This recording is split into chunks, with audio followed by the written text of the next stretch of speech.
This video is sponsored by Surfshark VPN, but more on that later. I finally finished Dark Souls 3, and by that I mean I finally played the DLCs. When I first played through the game, I was in university, and it was either buy the DLCs or buy some groceries, and I foolishly prioritized providing nutrients for my developing brain. And then I just kept putting it off longer and longer, but finally, 7 years after I first played the game, I'm going back to finish off what I started. I hope you're good with seeing a base game run too, though, and if you're not, well, that's too bad. Here we go. I feel like I should preface this with saying yes, I have made some shorts on Dark Souls 3, however, it's time for a long, and I really haven't played it since the first time in 2019, so I'm a bit rusty. I named my character Birdema because this run is going to be pure cinema, but the more I look at it, the more it just looks like enema. I chose the deprived class with black firebombs because I'm a gamer, and then I blew myself and hit randomize on the character creator until it lagged the game so bad I had to stop. My beautiful creation wakes up in the cemetery of ash, and it's time for the fun times to begin. I familiarized myself with the controls and picked up my Baja Blast from Oscar. He got the explosive poop virus from some locally sourced leafy greens and wasn't able to carry on, but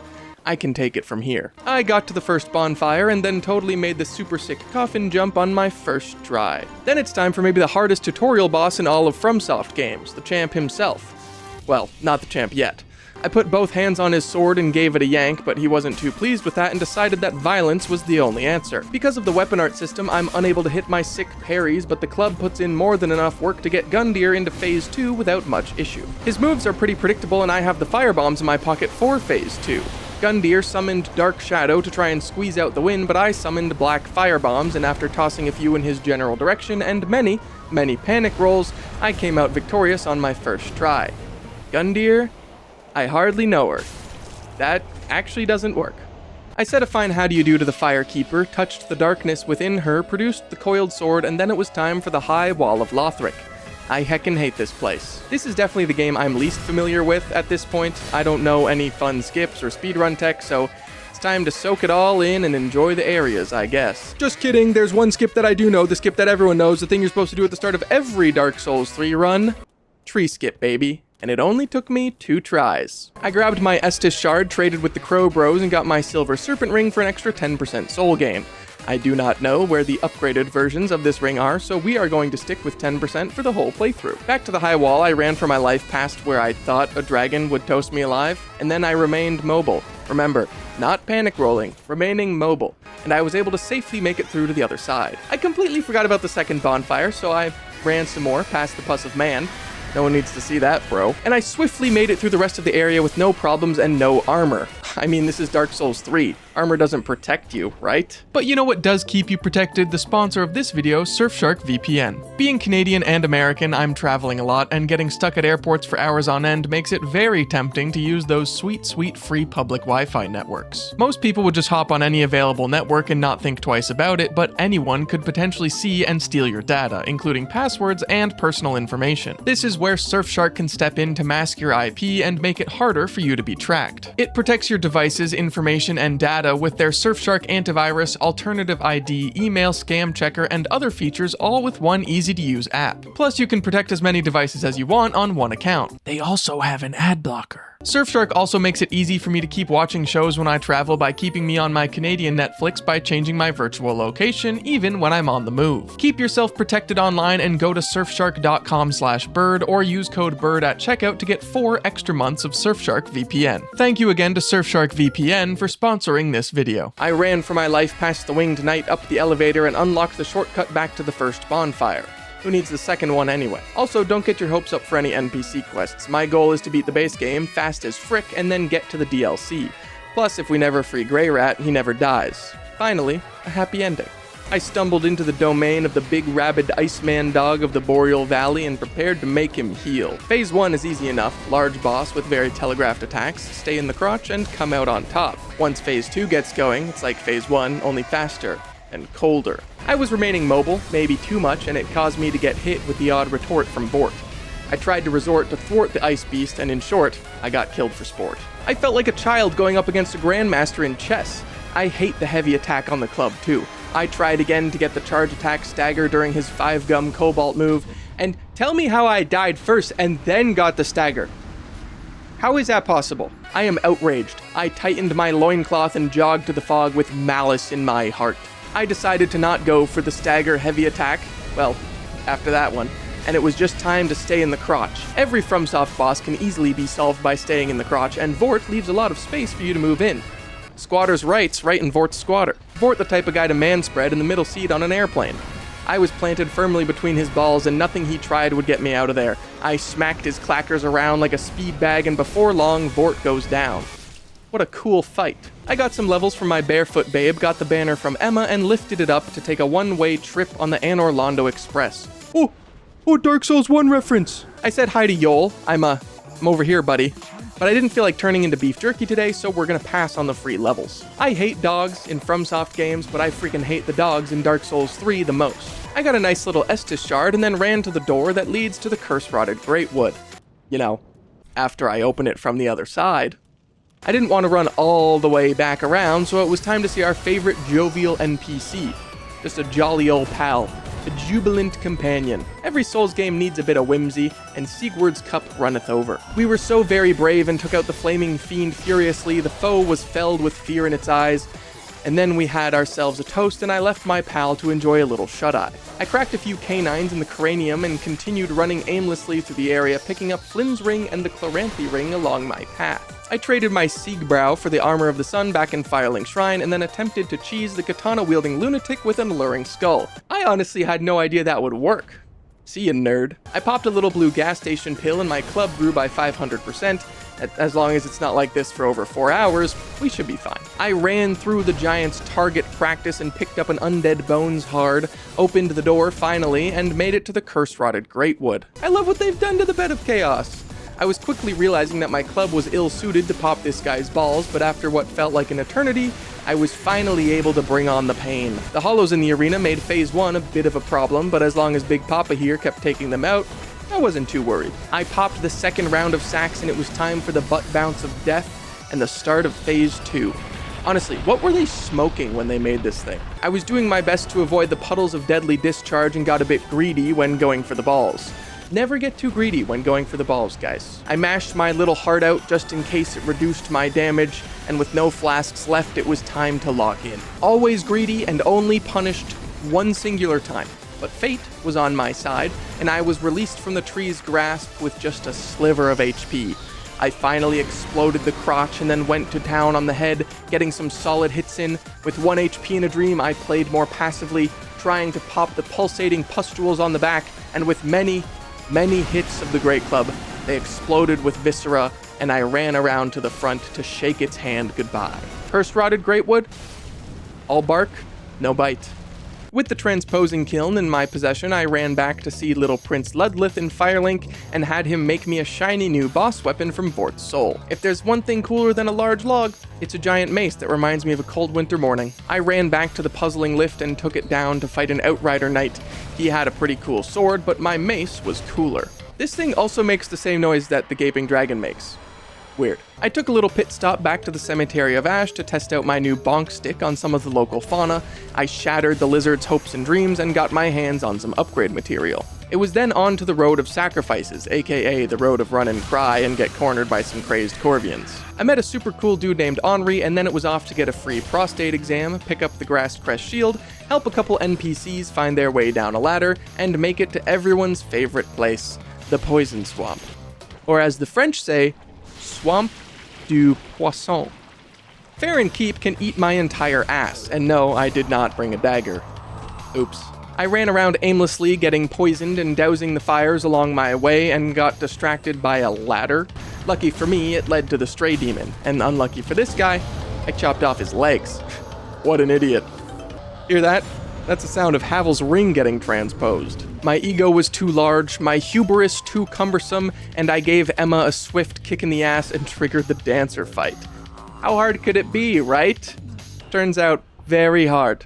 Very, very hard. I got sufficiently humbled and decided I would come back and tango a bit later. Back in Fair and Keep, I extinguished the last flame, showed another crystal lizard who's boss, and it was time to challenge the Abyss Watchers. Artorias would be ashamed. These guys are supposed to be watching the Abyss and they're slacking off. It was about to get serious. You know, they mean business when they cross their arms and hit the aura pose. However, you know I'm taking it seriously when I roll up with a +2 boss weapon and love to face tank anything that approaches me. It took no more than 4 hits to get the boss health bar down a considerable amount, and then the others started to join the fray. I quickly dealt with one of the lackeys with a thrust to the rear, and then everyone gathered around so I could initiate Phase 2. When I played this game for the first time, the Abyss Watchers gave me a great deal of trouble, but the way this is going had me quite pleased. Mr. Abyss gathered all the aura from his fallen comrades and popped an ember for his second phase. I got a wake-up call in the form of a raging inferno to the face and decided maybe it would be a good idea to start dodging. Even in the second phase, my mace to his face was doing large chunks of the health bar, and I got a frost proc in 2 swings. I was also able to interrupt attacks and deal significant stance damage. We were trading blows and exchanging strikes, but there was one difference between him and I. I was the one with Estus. The greed was calling to me, and in typical fashion, there was no punishment in sight, and the Abyss Watchers go down on the first try. After showing the Firekeeper how long my health bar is, it was time to enter the lovely Catacombs of Karthus. And boy oh boy do I love me some strike damage against skeletons. However, I do not love being chased by a mangled mass of marrow and running for dear life down narrow corridors. Indiana Jones could never. I picked up the Karthus milk ring and almost got milked myself in the process. It's actually crazy how much you can pump that old HP bar in Dark Souls 3, and even crazier that it still feels tiny no matter how big it gets. I ran for my life past the rats and bone wheels and got invaded by some low-level scrub. Night Slayer Sorig was trying to aura farm me, but I totally parry-mogged him and riposte-maxed all over his face. Met with a dead end and future shortcut, I put on a clinic for the rest of the catacombs. I became the chiropractor of Karthus, cracking every skeleton in my path. Insurance won't cover that one, buddy. I finally made my way around and completely forgot to open that shortcut, but surely I wouldn't die to Wolnir. After crossing the bridge and chopping it down, I approached the chalice, and apparently, I chose poorly. Sorry dude, I didn't see the option for the Cup of a Carpenter. The penitent man shall smash. As in the bracelets. Wolnir's bracelets. It's time for Wolnir. Ah, the Dark Souls 3 gimmick boss, how I love thee. Wolnir is the biggest pushover in the game and maybe one of the easiest bosses. You run up and break his first bracelet, and then you break his second bracelet, and then you whiff on the third one about 6 or 7 times, wait for him to summon his army and Sword of Deathblight, and then fall to the worst skeleton gank that this game has to offer. I didn't die to Wolnir, I died to the skeleton, okay? As I was saying, you break the first bracelet, and then you break the second bracelet, and then, you guessed it, break the third bracelet. Wolnir gets sucked off down the cliff and swallowed whole by the abyss. It was back to the road of sacrifices to clear out a boss I had missed earlier, the Pinwheel of Dark Souls 3, the boss of all time, the Crystal Sage. I ran right up to her, and after landing the first blow and seeing just how much damage this hammer was doing, I saw nothing but greed and proceeded to face tank some magic missiles and get her health down to half. It's a good thing I didn't fight this thing earlier when I was supposed to. Might have actually been a boss fight. I nearly 2-cycled the Crystal Sage, but she got away just before the final smack. I spent my downtime pondering the mysteries of life, waiting for her to respawn, and then, filled with rage, the Sage was escorted off stage. Sorry, Toots. There's only one person who's allowed to wear a big hat in Souls games. That's right, Ronnie.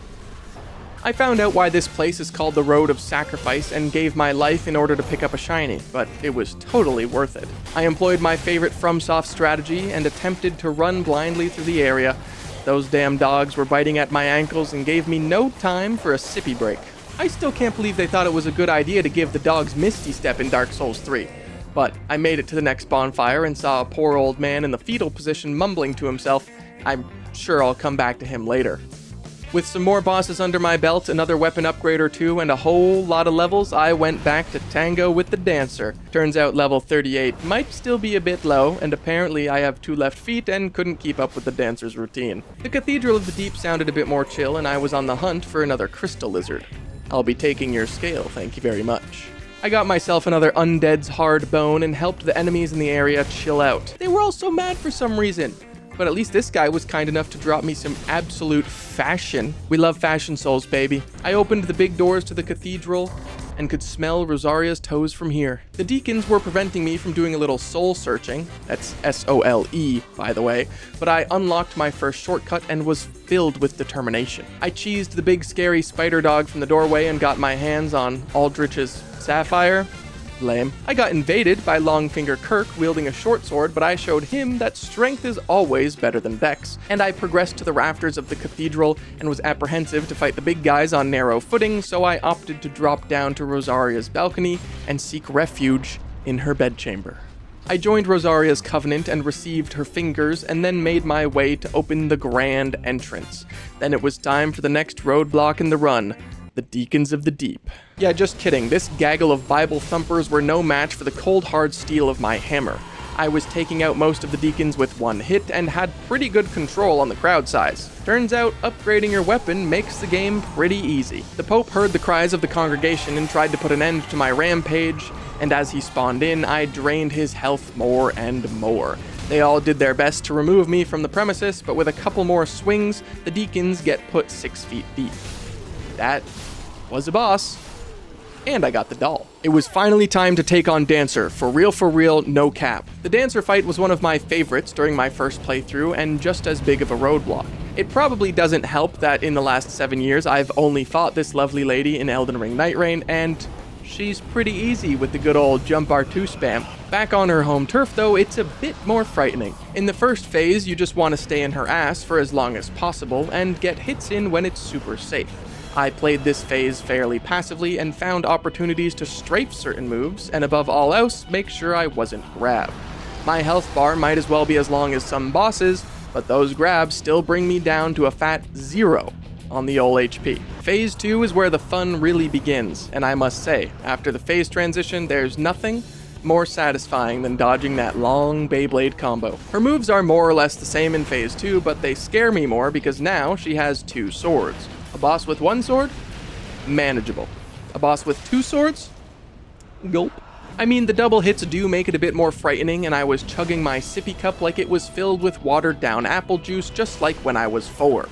My mom didn't let me have too much sugar. The big AoE gave me ample time to heal up and catch my breath, and the sheer might of the hammer was enough to interrupt a few moves from time to time. It was still a sloppy fight, but the curtains finally close on Dancer's final act. I placed the basin and this guy totally bleeded in it. At this point I could just go to the castle, but I had something better in mind.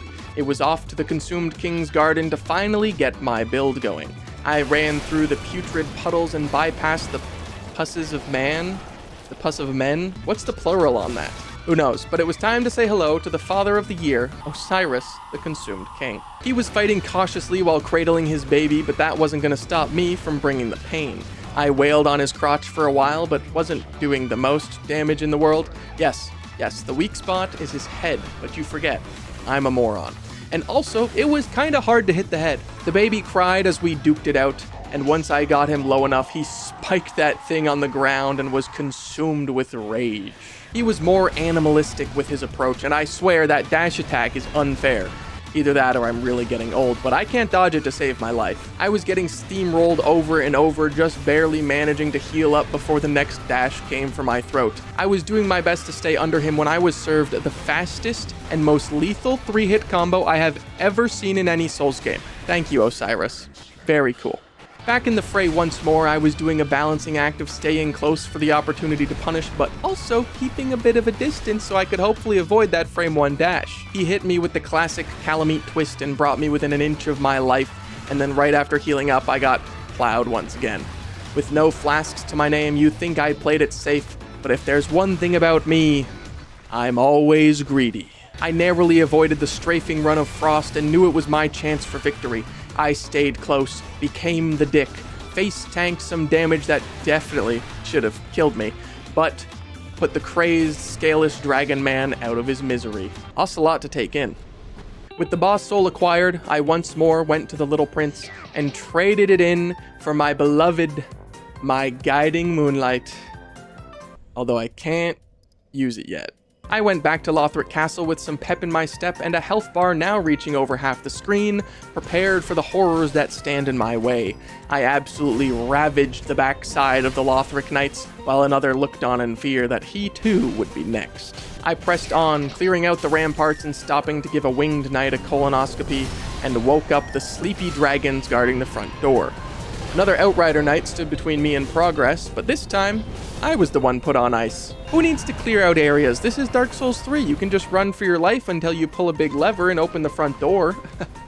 Death after progress is progress nonetheless. I made it to the fog gate of Dragon Slayer armor, but really wanted to kill the drakes guarding the courtyard down below. Ooh, what a fight. Ooh, I'm so scared. Ooh, I hope I win.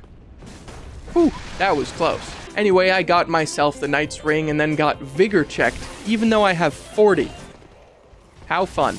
Clearly that guy was way too tough, so it's time to go fight Ornstein's great-grandson. I'm not sure what the timeline is here, but I'm sure the family tree links up somewhere. I'm positive Ornstein got it on at some point in his life. Can I get a lore check on that? My damage is superb and I have more than enough health to tank a few hits. My only problem is not knowing these bosses anymore. At all. The shield was getting in the way between me and the full damage potential of my hammer, but I never did smarten up and strafe the other direction. I got some big counter damage and waited around while the boss charged up a very powerful attack and decided I'd just take it to the dome when I was standing around. Sometimes punished. Mamma mia! The combos started getting longer and faster as Phase 2 started, and just as the flying spaghetti monsters started slinging their meatballs around, I was brutally reminded of my own mortality. Seriously, what's the point of leveling my health? I thought I was being smart, but this is ridiculous. I wonder if it might have something to do with my negative resistances in all stats due to not wearing armor in some slots. That'd be so funny, right? After a few tries, I was locked and loaded, wailing on this tin can with all my might and avoiding the torrential downpour of meatball marinara. I was dodging well, but also getting lucky with attacks flying right over my head. There was nothing this asshole or his shield could do to prevent him from certain death, and before long, Mr. Armor and his spaghetti dragons go to the big Olive Garden in the sky. Enjoy those infinite breadsticks. It was time to enter Irithyll of the Boreal Valley. I taught the Sullivan beasts some cool new tricks like stagger and get riposted, and give me a cool ring that I'll never use. I finally made it to Christmas Town. I get why Jack Skellington loved this place. What's this? What's this? No color anywhere. What's this? A deadly set of stairs. What's this? I can't believe my eyes, I must be dreaming, endless screaming. What's that attack? This isn't fair. What's this? I don't like that place. You know what place is better? Having a nice sip of Estus soup. And also, admiring some artwork. Praise the suns. After clearing my mind with the finer things in life, it was time to take on Pontiff. We walked at each other in preparation for the deathmatch, and I prepared my shield to parry his socks off. I totally parried I can't believe he hit-list me. If there's one thing about me, it's that I am stubborn, and if a boss can be parried, I will try and try and try until I get it. I marched right back to Sullivan and was prepared to bring the pain. And I hit the mother-frickin' parry and got him with the most ferocious riposte for over 1,200 damage. He got up and I tanked a few hits, but it was worth it to flex on him as hard as I did. I got the parry again, without even facing him. How do you like them apples? The second riposte hit procced Frostbite and dealt a whopping 1,500 damage. I knew I was strong, but I didn't know I was over-leveled for Pontiff. He kind of feels like a later game boss to me. I completely forgot his phase transition was an AoE and I kept wailing on him to get in as many hits as I possibly could. He backed up and in a desperate attempt to stall the fight, summoned his stand, Pontiff Platinum. But no Muda Muda Muda would be enough to stop me from activating my own. Greedy Bobidi. When someone activates their stand in my presence, I spam R1 until victorious. No need to dodge, no need to fear. My greed alone is enough to get me the win. Once again, never punished, and Pontiff can ponder that one in purgatory. I want to get to the DLC just as much as the next Ashen one, so let's speed things up a bit. I'll still yap about the old boss fights, but unless something crazy happens, I'll keep my mouth shut about the levels. Anyway, I totally cranked my lever in Anor Londo, and it was finally time to fight Aldrich, Devourer of Hogs. Order up. Aldrich was another boss that scared the heck out of me on my first playthrough, back when I was even more ass at these games. Now I'm just kind of ass. I also didn't know to HP max and health bar mog everyone back then. I stayed close on Aldrich's behind and took every chance I got to do some swanging. keeping in mind that I had to be mobile if he were to do some funky magic stuff or the rain of arrows. I always love coming back to Anor Londo in Dark Souls 3. It truly is one of the most cinema moments.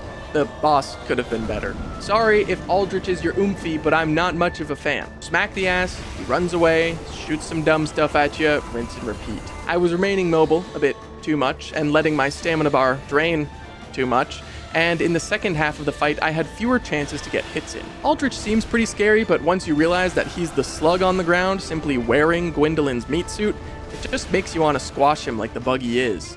And squash I did.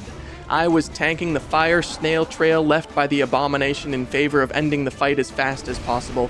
Again, this is one of the bosses that gave me a really hard time on my first run, but here I was, devouring the devourer on my first attempt. But, we technically traded. That's rich. I reminisced about the better, simpler times, and it was finally time to get the last levels I needed to wield my beloved moonlit greatsword. The Firekeeper was also very happy for me. I dealt with an invader swiftly and then got thrown in prison. Lucky for me, though, I had a get out of jail free card saved up. No one likes the jail anyway. You can't tell me you like the jail. Time for an actual good area. Like Archdragon Peak. Well, glad that's over. Yeah, I still got it. This is the first time I have ever done it. I had no problems whatsoever with the rest of the area. Like, pretty smooth sailing if you ask me. I think I'm starting to like Archdragon Peak, guys. I totally rang the bell and prepared for cinema. It was time to take on the Nameless King and his pet bird. This guy was so popular in Night Rain, they brought him to Dark Souls 3. Once again, the Night Rain curse of Jump R2 bites me in the ass when I have to fight him head on. But honestly, it's such a peak fight. I had to shake off the rust, and I will say, after getting past the King of the Storm phase, I love this fight. I won't bore you with all my deaths, it's not like there were that many. Anyway. Stop, please.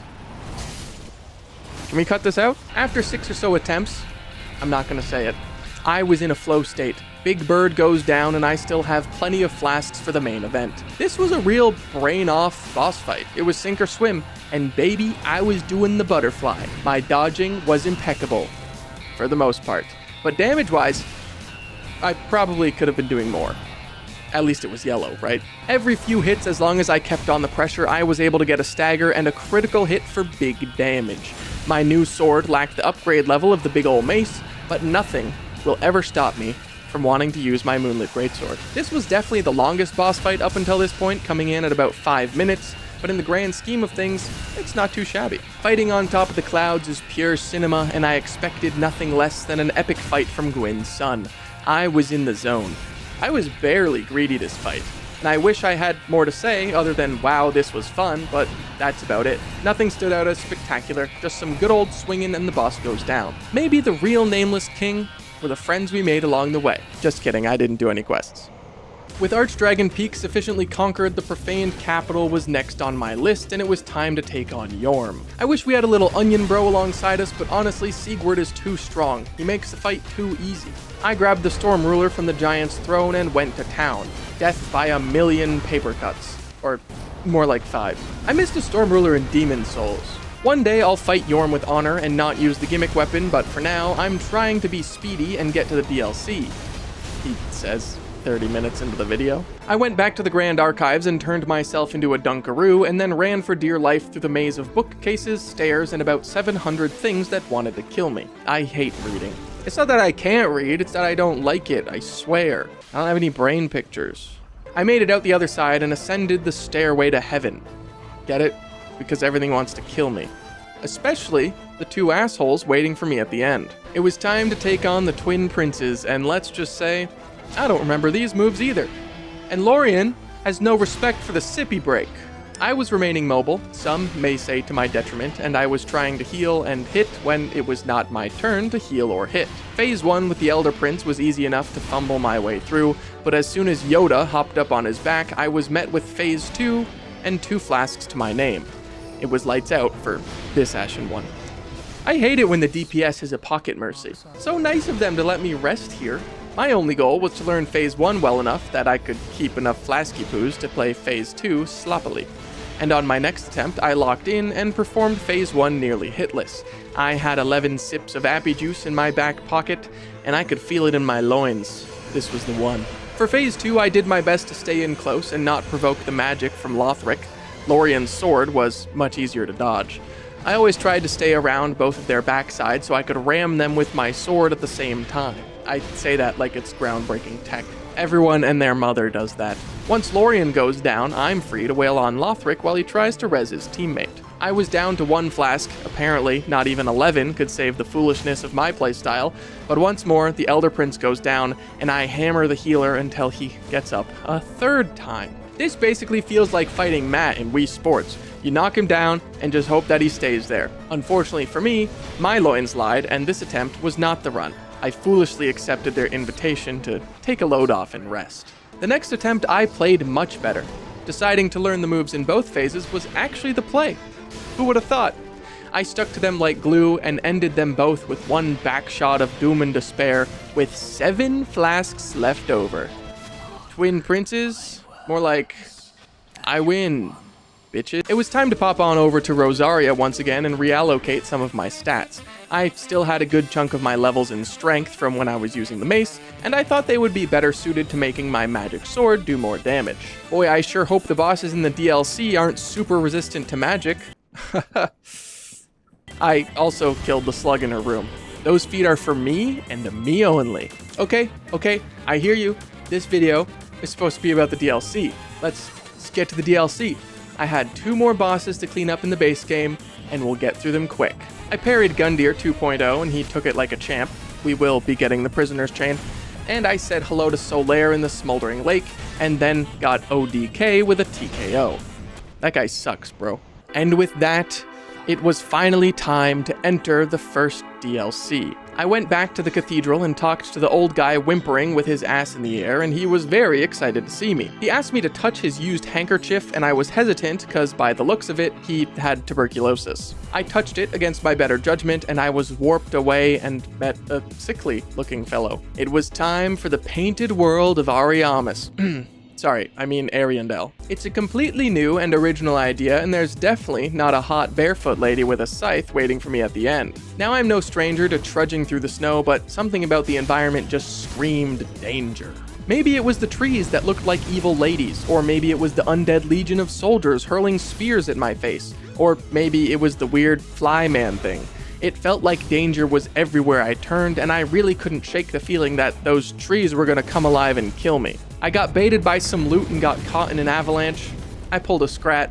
I was too greedy for the acorn. Once the snow settled and the sky cleared, I was confronted with, you guessed it, more dogs in my FromSoft game. So far, the enemies haven't been too tanky, going down with 1 swing or 2, but the wolves seemed to be calling in reinforcements. Fearing that the howling dogs would keep spawning, I ran for my life through the snow, past the evil tree ladies. I remained mobile through a cluster of enemies and nearly got taken out by the terrain. I thought I was making some good progress, and then I realized I went in a big circle and wound up back at the starting bonfire. I kept exploring the area, and one by one, the scary lady trees came alive. I told you they were evil! Still a better design than the Bed of Chaos. I kicked it into high gear because nothing bad can happen if you just run away. Except for my game crashing. I guess that can happen. Is now a good time to mention that I got so many performance issues in Dark Souls 3? My PC is a tank, and I drop frames constantly. Crashed, screen tearing, dropping frames. What gives from software? I came to a rope bridge much like in the catacombs, but my bonfire senses were tingling, and sure enough, it was hiding behind me. Sneaky, sneaky. It felt like the game was leading me towards the chapel on the other side of the rope bridge, so clearly, I cut it down and descended to the ground below. I met the true chosen undead in the form of a frosty footman who had the longest combo of moves I have ever seen on a standard enemy in my entire life. And then I hit the freshly powdered slopes of Blue Mountain to get to a quiet little peaceful town. It is peaceful, right?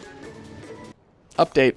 Not peaceful. This reminds me a lot of the Blood River from the old Hunters DLC, but I'm not even mad. It was a cool aesthetic in Bloodborne, and it's a cool aesthetic now. Sweeney Todd here tried to give me a close shave, but not even the demon barber of Fleet Street could put up a fight against me. Once inside, I found an elderly Kenku who asked me if I liked Pokemon. He also asked me to burn away the world and show his lady flame.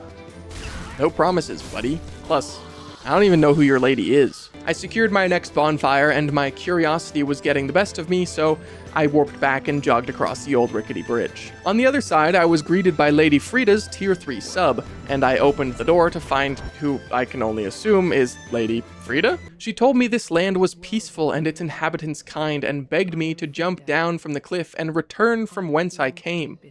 Or something like that.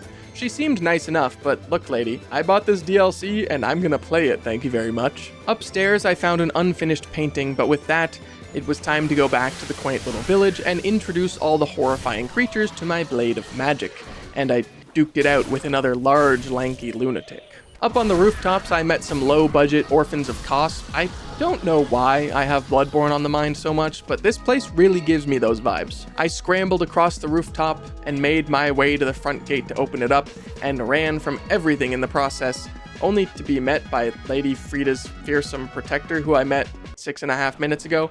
Maybe I should have gone across the bridge first. It would have been more impactful. After our first duel ended in my untimely death, I came up with a foolproof strategy for the next. Poop on him.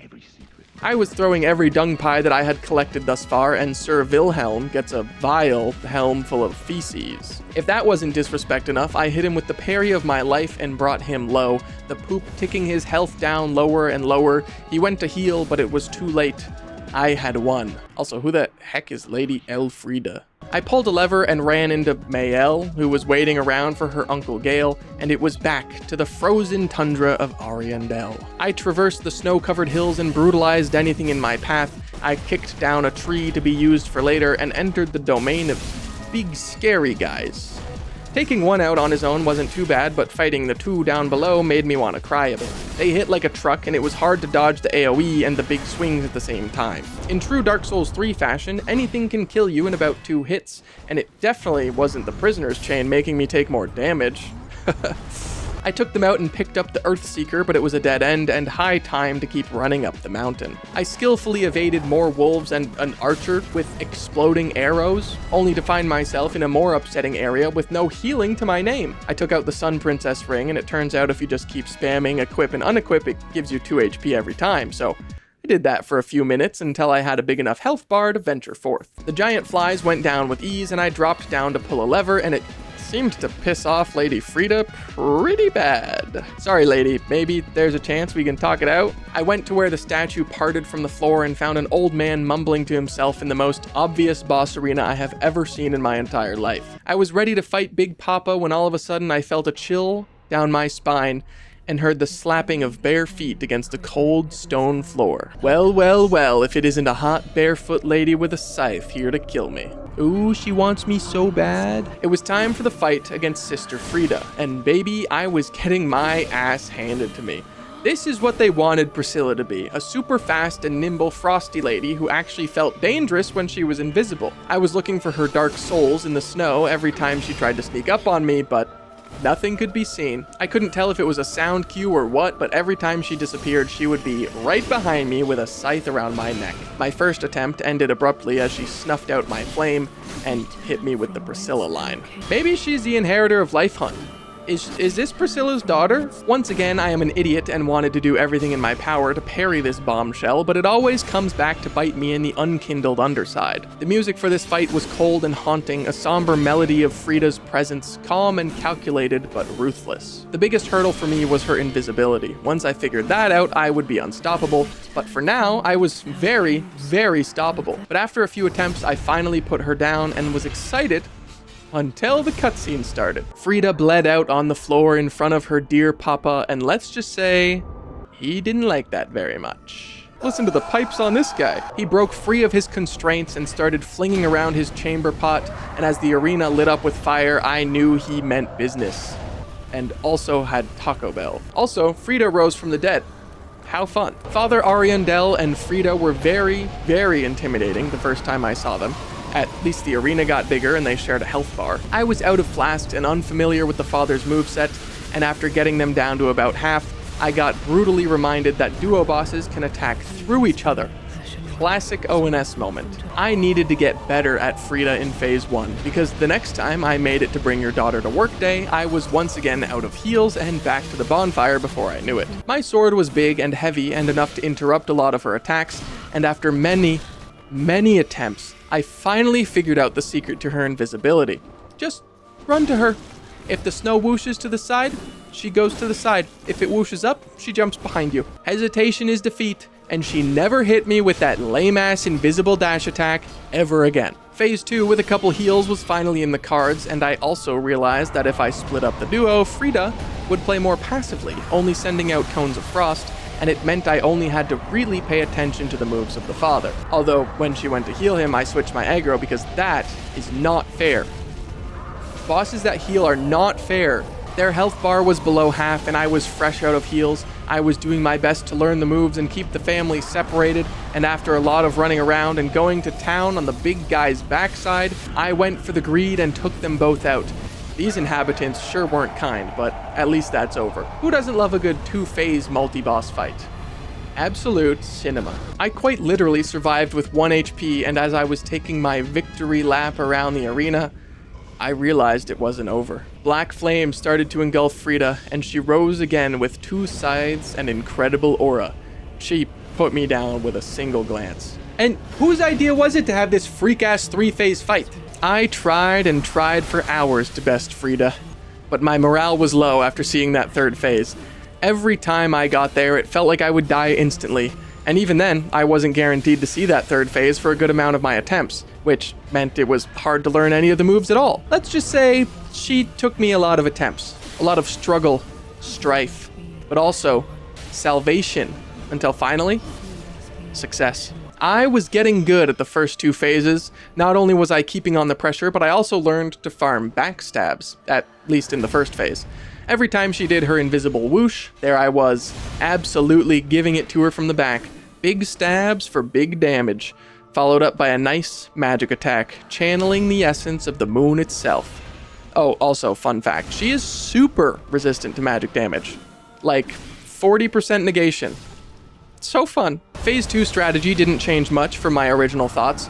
Father took way more damage, and if I wailed on him enough and kept Frida away, the 2nd phase was basically a nice gentle time for me to catch my breath and prepare for what was to come. After landing a few heavy attacks, I could also get a riposte on the big guy, and it dealt massive damage. After taking out Father Ariandel, I popped an ember for the 3rd phase, ensuring I would save a flask and also unleash my health bar to its full potential.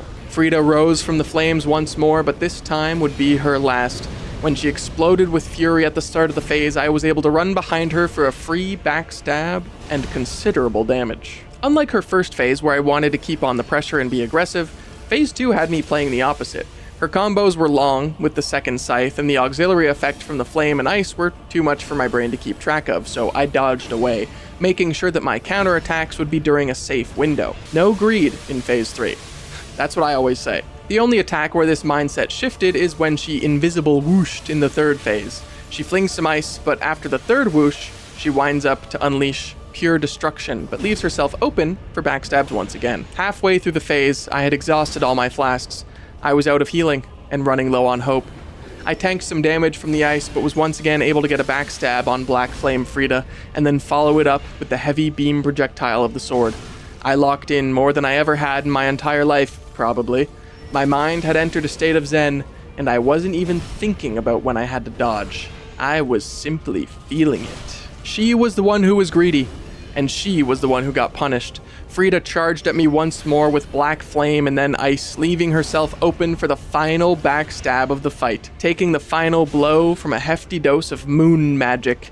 And with that, Ariandel falls quiet. Their lady finally introduced to Flame. What a boss. You know it's a great boss when you absolutely hate their guts until you beat them, and then say it was peak. I went back to the room up above, and the painter was at the canvas, waiting to finish her work and make a new home. and a new painted world. I descended the rope bridge from this side now, and I'm really sorry for what's about to happen next. I sincerely apologize, but we have to go from straight cinema to the biggest piece of garbage that I have ever seen. I descended through the frosty branches until making it to the arena of Champion's Gravetender. Honestly, I don't even want to give this guy the screen time. He doesn't deserve it, and neither does the wolf. All you need to know is, I don't care much for NPC fights, and the wolf had potential, but the AI just felt a little too erratic.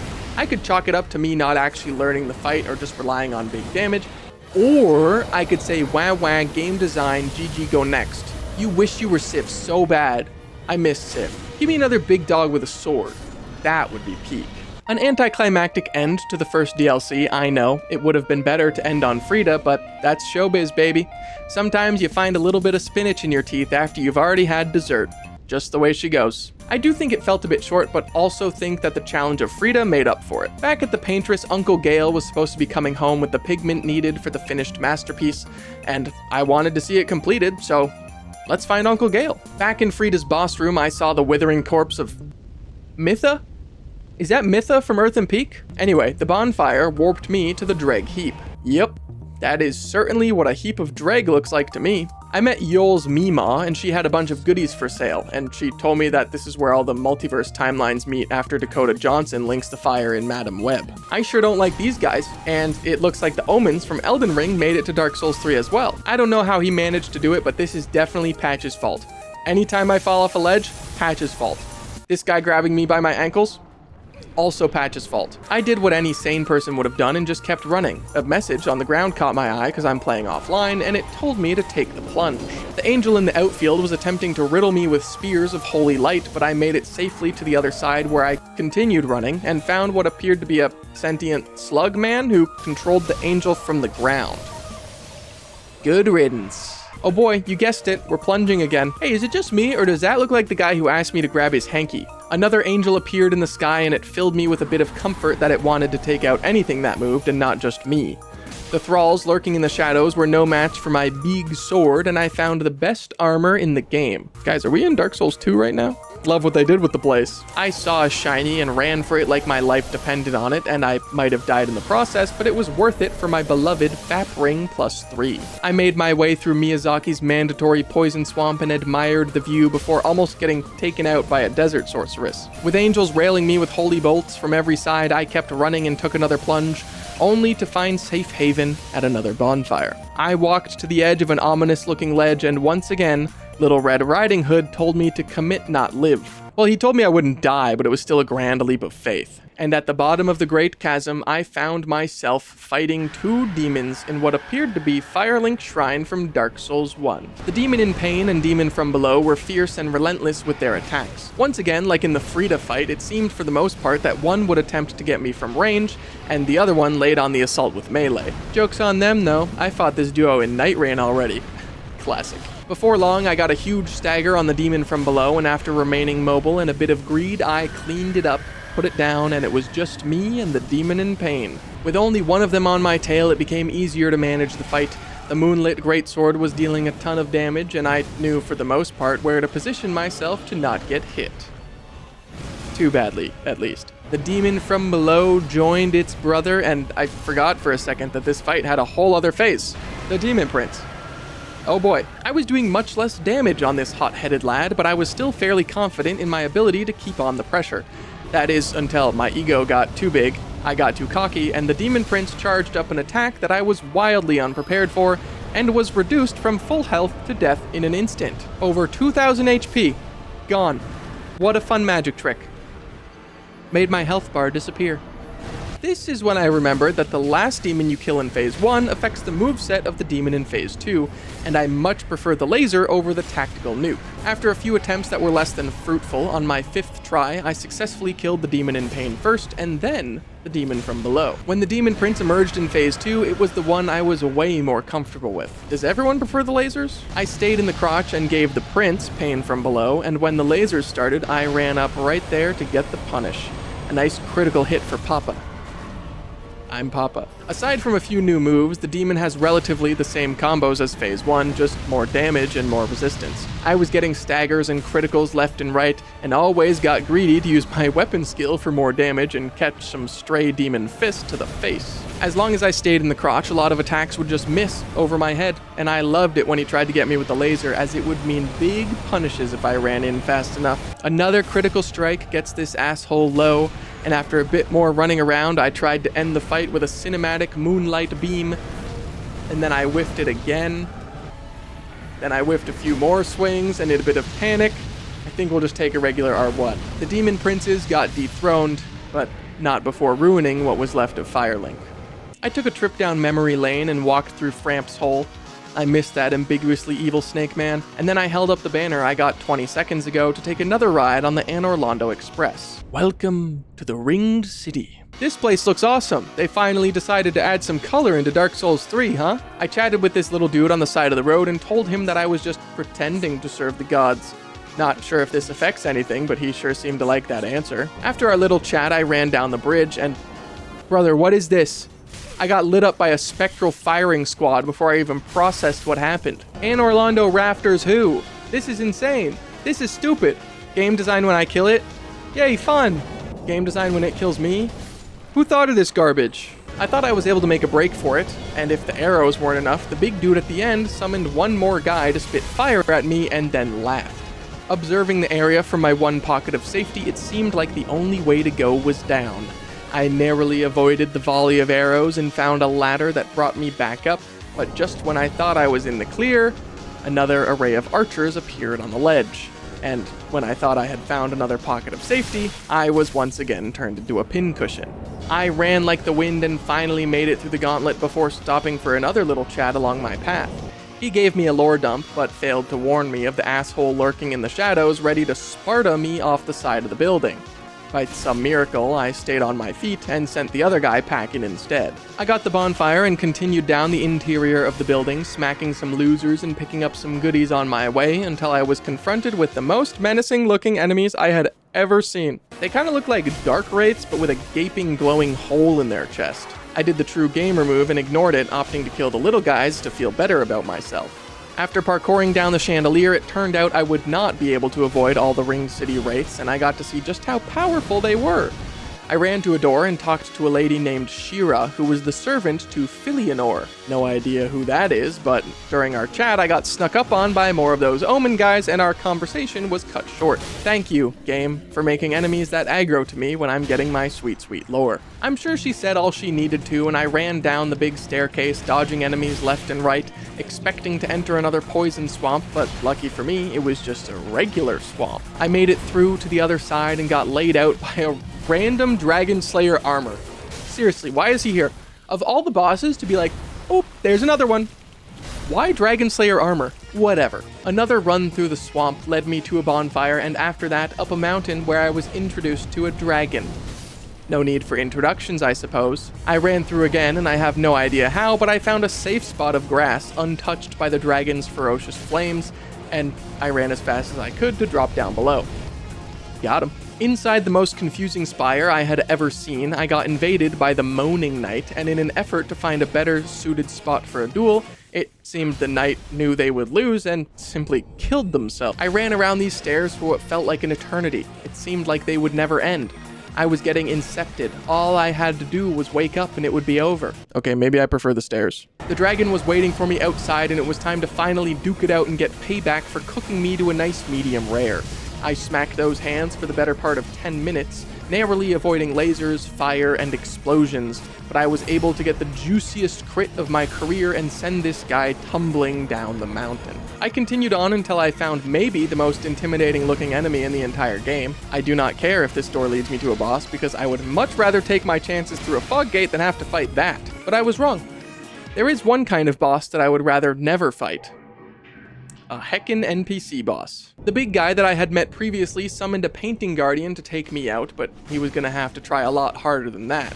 And when I thought it couldn't get any worse, Tobias Funke in full pirate garb challenged me to a duel to the death. Armed with a bow, katana, and spells, Half-Light Spear of the Church might just be the most annoying NPC fight I have ever seen. And Turns out the painting guardians just keep spawning. How fun. The next time I ran in there, I thought maybe I could kill the big guy and at least stop the painting guardians from spawning, but unfortunately not. He's just there for show. I was running around like a madman looking for my openings to take out the sidekick. Thank goodness I had some range too, and the ability to stagger the no poise boys out of some attacks. I didn't want to engage Half-Light until it was a 1v1, and even then I was apprehensive to lay on the full aggression. That katana was scary. Once the boss was around half health, another guardian entered the mix, but I was able to take it out without much trouble.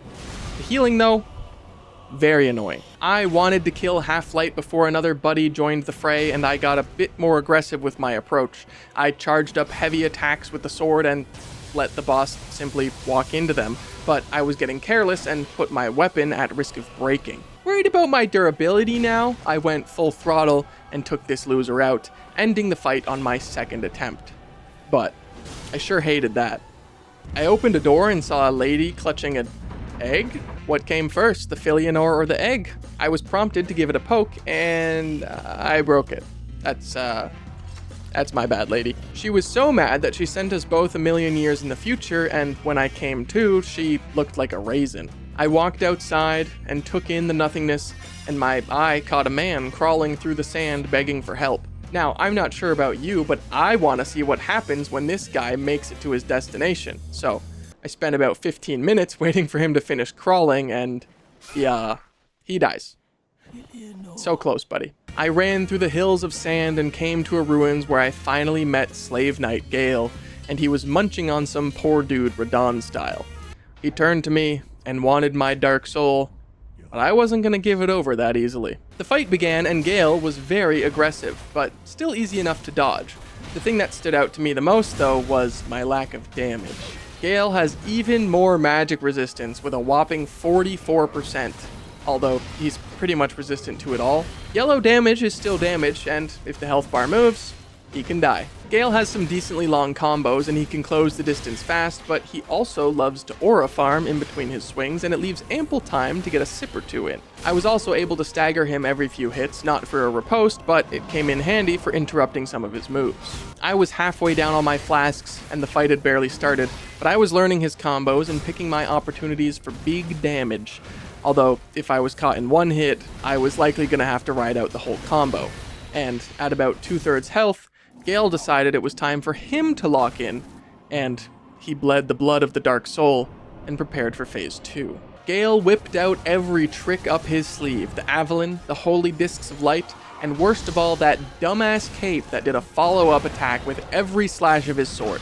The moves were pretty much the same, just with added effects, and the added effects worked. That cape was draining me even when I thought my dodges were perfect. Once he got to half health, he exploded with rage and also more meatballs as he started to pick up the pace even more.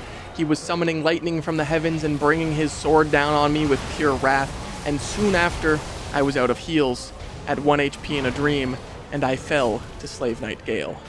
Pretty cinema though, and he does feel easier than Frida.